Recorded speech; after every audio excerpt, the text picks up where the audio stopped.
पालने के लिए नियम का बहुत पालन करना जरूरी है। आप अपनी दिनचर्या ऐसी बनाएं, या गुरुजनों से जो पास हुई दिनचर्या, आपके पास प्रातः काल से शयन काल तक 1 मिनट भी खाली नहीं होना चाहिए। ये आप देख लो, जो अभी तक चर्चा हुई वो पूरे संसार में दोष दृष्टि करके भोगों के प्रति या प्रभु पे महत्व बुद्धि करके छोड़ दो, राग छोड़ो। वास्तविक कहीं सुख नहीं। आप लोग देख लीजिए, विवेक से देख लीजिए, अभी तक सब वही करते रहे जन्म जन्मांतर। अब हमको मन की ये जो बलवान वृत्ति है, प्रमथन स्वभाव वाली वृत्ति है, इस पर हम कुछ करना है। कैसे करना है? प्रातः काल जगने से लेकर शयन तक 1 मिनट भी आपका खाली नहीं होना चाहिए, आपकी दिनचर्या में होना चाहिए। नियमित दिनचर्या बनवा लीजिए या बना लीजिए अपने बड़ों से, अपने पूज्य जनों से पास हमारी यह दिनचर्या, जीवन में उसका उल्लंघन नहीं होना चाहिए। तो ऐसी दिनचर्या नहीं, कागज वाली दिनचर्या नहीं, आपकी वास्तविक दिनचर्या जो है वही होनी चाहिए। जिस समय जो आदेश हुआ है कार्य का, आपको उसी समय वही कार्य करना है। इससे मन तुम्हारा मरेगा। मन के अनुसार यहां क्या है कि रोज सुनते आज नहीं सुनेंगे सत्संग, क्या है सुबह तक रोज वाणी पाठ में जाते, नहीं जाएंगे 6 बजे तक सो रहे हैं, शाम की रात्रि तक, या ये ठीक नहीं। चलो आज ऐसा कर लेते, नहीं ठीक नहीं, जो नियम दिया गया वैसे ही चलो। अगर नियम से चलोगे तो उससे लाभ क्या मिलेगा? एक तो परमानंद की तरफ बढ़ रहे हो, दूसरी बात आपका मन मरेगा। मन नियम से मरता है। इस मन का स्वभाव बदल जाएगा यदि आप नियमवर्ती बनोगे। नियमानुवर्तिता से मन आपके अधीन होगा। नियम बनाओ आप। नियम अगर आपने नहीं बनाया तो परमार्थ की चढ़ाई पर नहीं चढ़ सकते हो। परमार्थ में आज तक उसी को लाभ मिला है जो नियम से चला है। किसी ने पूछा किसी से कि क्या नियम है आपके, तो उनका हमारे संप्रदाय में तो नियम है ही नहीं। गजब की बात कह दी। यहां का जो नेम है वो प्रेम से शासित है। प्राण चले जाएं पर वो नेम छोड़ सकते हैं? देखो ना, मन क्रम वचन त्रिशुद्ध सकल मत, नेम नहीं है। जो आप कह रहे हैं उसी के अनुसार जीवन चलाना है। प्रियालाल के सुख का नेम, प्रियालाल के नाम जप का नेम, प्रियालाल हमारे कोई नियम ही नहीं। मतलब खाओ पियो पड़े रहो केवल से। आप समझो, समझ के बोलो, ऐसे किसी को मत बोलो। परमार्थ में आज तक जिसको भी लाभ मिला है नियम से चलने वाले को प्राप्त हुआ है। इष्ट आराधना में जो जो आपको नियम मिले हैं उनमें शिथिलता नहीं होनी चाहिए, और बहुत काल तक एक नियम में चलने वाले को सिद्धि प्राप्त हो जाती है। जिस स्थान पर, जिस आसन पर, जिस समय पर जो मंत्र जितना, वो नियम होना चाहिए। ऐसा नहीं कि आज 20 माला जप लिया तो कल 10 माला जप कर लिया तो 2 दिन जपा ही नहीं फिर आगे, ऐसे नहीं होता। एक नियमानुवर्तिता। 5 मिनट का भी अंतर आपके नियम में जब नहीं पड़ने लगेगा, नियमित नियत समय, यह संतों में देखा गया है। 6 बजे उठना, 6 बजे शयन, 6 बजे उनकी जो दिनचर्या, एक दिन अगर देख लो तो दूसरे दिन तुम कह सकते हो इस समय ये साधन कर रहे होंगे, क्योंकि उनका नियम है, वो वैसे मिलेंगे। बड़े बड़े महापुरुषों में देखा गया है। ये 2 बजे के जगने का समय तो मतलब जैसे लगभग विषयी पुरुष होते हैं, ऐसे लगभग जो भगवत प्राप्ति की लगन वाले साधु 2 बजे जग जाते हैं सब। ये नहीं कोई आश्चर्य की बात नहीं है। हमने देखा है गंगा के किनारे जैसे ब्रह्म 2 बजे शुरू हो जाता है, कुआं से जल अर्चना और सब दिनचर्या, गंगा नहाने के लिए फिर जाना, बाद यहीं से स्नान करके फिर बाद में गंगा स्नान करने जाना।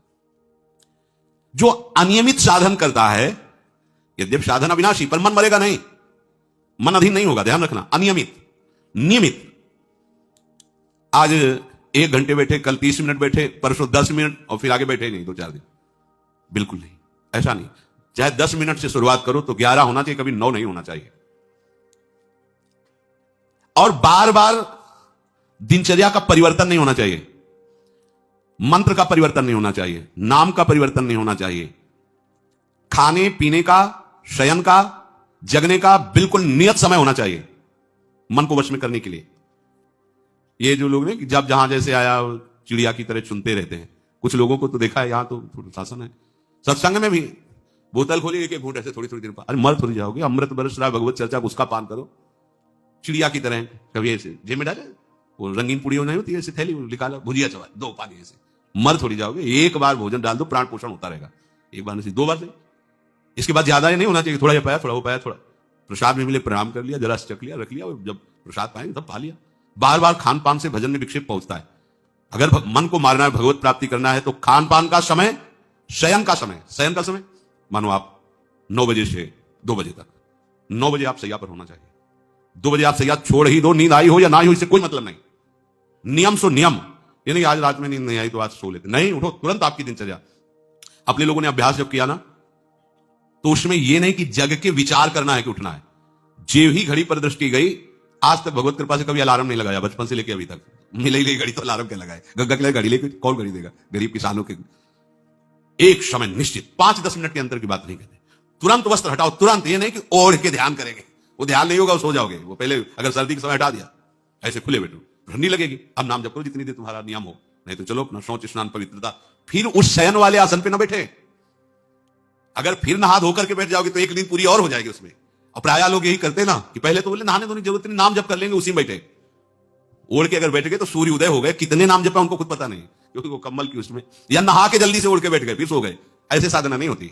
स्नान करने के बाद फिर आसन में बैठ के बहुत साधारण वस्त्र, ऐसा नहीं कि खूब गरम गरम कम्बल ऐसे ओढ़, नहीं, ठंडी लगनी चाहिए, शांत बैठ, आंख खुली, ध्यान नहीं करना चाहिए। आंतरिक ध्यान करो। आंख मूंद ली ना तो सुषुप्ति में पहुंच जाओगे।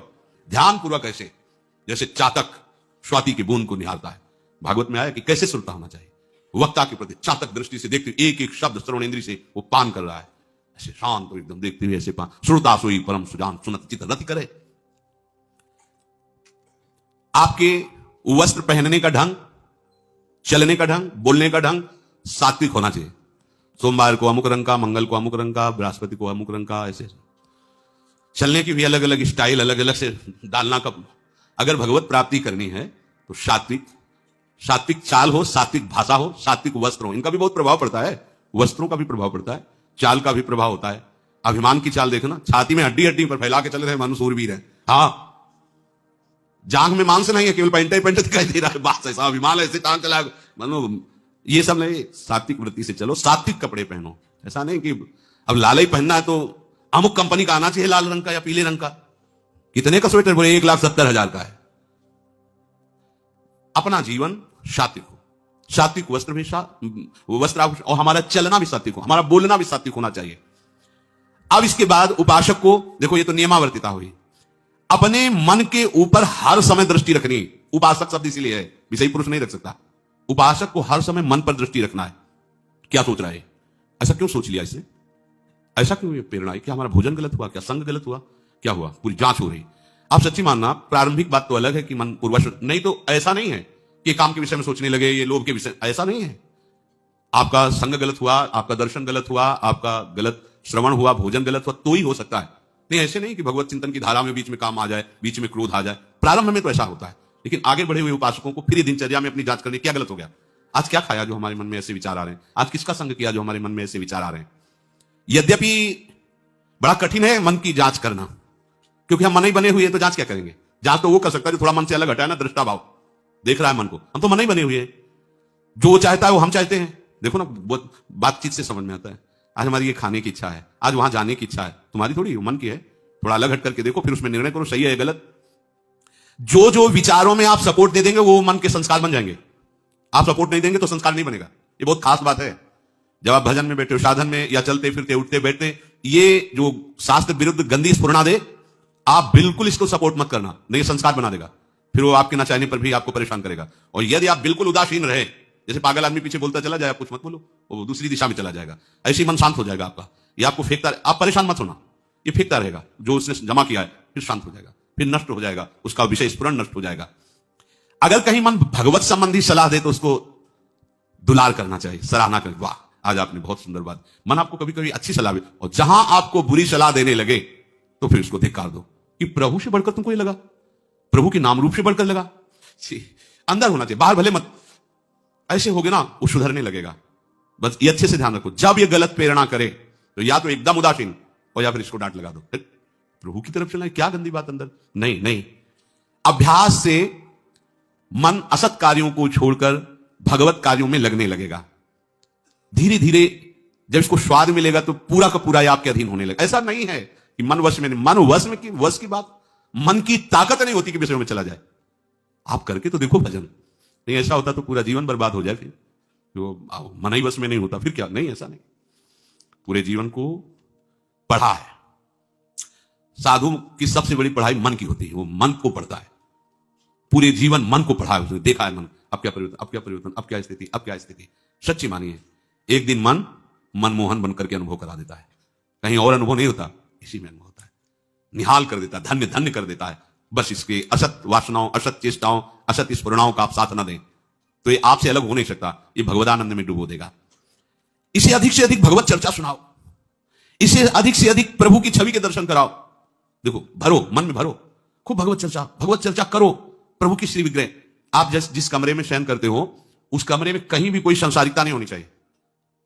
परिवार की फोटो या किसी अन्य आकर्षणकारी वैभवशाली की फोटो, ऐसा नहीं, या कोई अपने आराध्य देव गुरुदेव संत भगवान, एक शिव भगवत प्रेमी महात्मा, उनकी संतों की छवि, प्रियालाल की छवि, जिधर दृष्टि जाए भगवत स्मृति में लगा दे।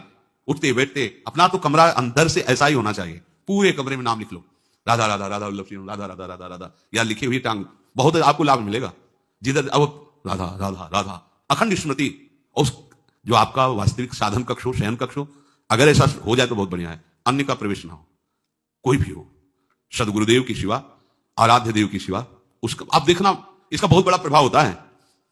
कई बार इस बात का अनुभव हुआ कि जैसे बाहर मन विक्षिप्त हो गया किसी बात से, किसी उपासक से, और ये भी एकदम जैसे एकदम बदल गए व्यक्ति, और भजन बड़ी तीव्रता से होने, क्योंकि वहां परमाणु भजन के वो भागवती कक्ष होता है। इसके लिए भाई जी ने भी सावधान किया, अगर ऐसा हो जाए तो मान लो असुविधा है तो कोई बात नहीं, अगर ऐसा हो जाए कि भगवत मार्ग के पथिक का जो वास स्थल है, जहां वो शयन करता है, बैठता है, उसमें संसारिक पुरुषों का प्रवेश ना हो। इसलिए हो सकता है शब्द लगाएगा, एक ही परिवार में रहते हो, आप ऐसा झगड़ा करोगे कि हमारे कमरे में ना जाए कोई रिश्ते नातेदार या अन्य परिवार के सदस्य, कठिन हो जाएगा। अगर हो सकता हो तो भगवत प्रेमी महात्मा की शिवा, भगवत भजन करने वाले की शिवा प्रवेश ना हो, तो आप देखो कि उस कमरे में ऐसी परमाणु आ जाएगी कि आपका मन वहां प्रवेश करते ही भजन में लगने लगेगा, बड़ी शांति का अनुभव होगा। इसे खूब भगवत चर्चा सुनाओ, भगवत चर्चा करो और भगवत श्री विग्रह के दर्शन कराओ, बड़ा लाभ मिलता है। जैसे आप जहां शयन कर रहे हो, सामने अगर अपने आराध्य देव की छवि हो ना, बार बार बार बार दर्शन कर सो, और कभी कभी तन्मयता एकाग्रता करते हुए अगर शयन कर जाओ तो स्वप्न में वही छवि के दर्शन करते हुए पाया जाता है। एकाग्रता का बड़ा महत्व है। अगर आप नाम में एकाग्र करके सो जाओ तो आप देखो जगते समय आपकी वही नाम चलता मिलेगा। मन के कहने में कभी अपने आप को मत फंसाओ। मन लोभी, मन लालची, मन चंचल, मन चोर, मन के मत चलिए नहीं, ये पल पल में कुछ और, ये भटकाता रहता है। जब तक ये प्रभु की तरफ आपको प्रेरित ना करे तब तक इसको अपना दुश्मन मानकर इसका विरोध ही करते रहिएगा। मन का जैसे अपने दुश्मन के प्रत्येक कार्य पर निगरानी करने वाला दुश्मन के प्रहार से बच जाता है, क्योंकि हर क्षण वो सावधान रहता है, वैसे ही जो उपासक मन पर नजर रखकर इसे दुश्मन के भाव से देखता है वो सावधान रहता है और मन के प्रहार से बच जाता है। जहां कहीं ये उल्टा आपको ले जाने के लिए करे, बस इसकी सुनना नहीं, बिल्कुल इसके विरोध में हो जाना। ये बड़ा बलवान है पर तुमसे बड़ा नहीं, ध्यान रखना, ये तुम ही से बलवान है, तुम ही से खा पी के तुम्ही को पटकेगा अगर इसके अनुकूल रहे। और अगर आप अपने, तो ये इसकी ताकत नहीं आपको गिरा दे, क्योंकि बिना सपोर्ट के आपके कुछ नहीं कर सकता। पक्का आप सपोर्ट मत कीजिए, ये आपका कुछ नहीं बिगाड़ेगा। तो इसका स्वभाव है कि एक क्षण में अपने अनुकूल कर लेना। जहां दिखाया हम आपको ऐसा सुख प्रदान करेंगे, जल रहे हो ना, अभी आनंदित हो जाओगे तो आप दस्तखत कर दोगे, जी बस ले गया। आपके दस्तखत के बिना कुछ नहीं कर सकता। कई बार इससे उपासक को हारना होगा, क्योंकि बताया नहीं दस्तखत करवा लेगा, पर तुम साहस मत छोड़ना इसके परास्त करने का। सैकड़ों बार हराता है। सच्चा उपासक वही है कि गिर करके, हार करके भी उसको हराने का उत्साह ना छोड़े। ये हरा देता है, बहुत बार हरा देता है, क्योंकि पूर्वाभ्यासी बहुत दाव पेच डालता है, हमको अपने अधीन किए रहता है। कई बार तो ऐसे ढंग से हराता है कि समझे नहीं आता कि मुझे हरा रहा था क्या। जब हार गए तब लगता है हाँ हार तो गए, इसका मतलब हमको हरा रहा था। हिम्मत मत हारना, जीत तुम्हारी होगी, क्योंकि तुम प्रभु के सीधे अंश हो और तुम्हारी ताकत से बलवान हो रहा है। दृढ़ता से लड़ो तो दिन दिन तुम्हारा बल बढ़ेगा और मन का बल घटेगा, और यदि इसका सपोर्ट करते रहोगे तो इसका बल बढ़ेगा, तुम्हारा घटेगा। तुम इस पर जिस दिन विजयी हो गए तो ये मन मन न रहकर श्री कृष्ण हो जाएगा। पर ध्यान रखना, ये बहुत चतुर है, ये कभी डरवाएगा तुमको फिर अपने अधीन करेगा, ऐसा ही होता है। कभी फुसलाएगा, कभी लालच देगा, कभी बड़े सुख का प्रलोभन देगा, परंतु तुम इसके धोखे में मत आना, भूल कर इसका विश्वास न करना। अपनी हिम्मत टूटने न पावे, लड़ने में कमी ना होने पावे, इससे लड़ाई लड़नी। यह हम मन से तो लड़ते नहीं, बाहर झगड़ा करते घूम रहे, इससे लड़ो, ये बेईमान जो हमको परास्त कर रहा है। अंत में आप देखोगे आपकी आज्ञा पर खड़ा हो जाएगा हाथ जोड़, आप जैसा ये विश्वासी सेवक बन जाएगा। मन को कभी निकम्मा मत रहने दो। अब तो सब हो गया, वाणी पाठ भी हो गया सब, 3 घंटे तो कोई बात है नहीं, 3:30 बजे शाम के जाना है। 3 घंटे में वो इतना मसाला एकत्रित कर देगा कि 3 महीने में तुम सत्संग के द्वारा उतना सामग्री नहीं एकत्रित कर पाओगे उसको हराने के लिए। बहुत चतुर है, इसको खाली मत रहो। एक आदमी ने भूत सिद्ध किया, भूत सिद्ध हो गए। भूत ने कहा कि काम बताओ हमें, अमुक काम, एक क्षण में कराया, और बताओ। और क्या बताएं? बोले काम नहीं बताओगे तो उठाक पटक देंगे तुम्हें, हम तुम्हें मार देंगे हम। वो जो भूत सिद्ध करने के लिए मंत्र दिया था, वो गुरु के पास गया, बोले महाराज तो कह रहा मार डालेंगे अगर काम नहीं बताओगे। ठीक है, एक लंबा बांस खड़ा कर दिया और कहा इस भूत को आदेश करो इस पे उतर चढ़ो। जब तक हम कोई काम ना बताएं तो ये तुम्हारे ऊपर का विश्वास। बस ऐसे ही मन भूत है, उठाक पटक देगा आपको किसी न किसी विषय में। इसको काम बताओ क्या, राधे श्याम राधे श्याम राधे श्याम, चढ़ते उतरते रहे नाम में चलते रहो। जब और कोई काम होगा तो बताएंगे, चलो सेवा कर लो, बाड़ी पाठ कर लो, नहीं है ना, राधे श्याम राधे श्याम राधे श्याम। पक्का समझो भूत है, मार देगा तुम्हें। अगर राधे श्याम रूपी बांस में इसे चढ़ाओगे, उतारोगे नहीं तो पटक देगा किसी न किसी विषय में, फिर छाती जलेगी, दिमाग खराब होगा, डिप्रेशन में पहुंच जाओगे। ये ऐसे ऐसे कर्म करवा देता है कि लगता है अब भी इसकी जरूरत है। प्रभु के होगे, प्रभु का नाम जप करके प्रभु के मार्ग में, अब भी इसकी जरूरत है जो तुमने किया, जो तुमने सोचा, जो तुम सोच रहे हो, इसकी जरूरत है। बहुत सावधान, नाम कभी छूटे ना इसको उसमें। ये निकम्मा मन बर्बाद कर देता है। निकम्मा रहोगे तो इधर उधर की बातें सोचेगा।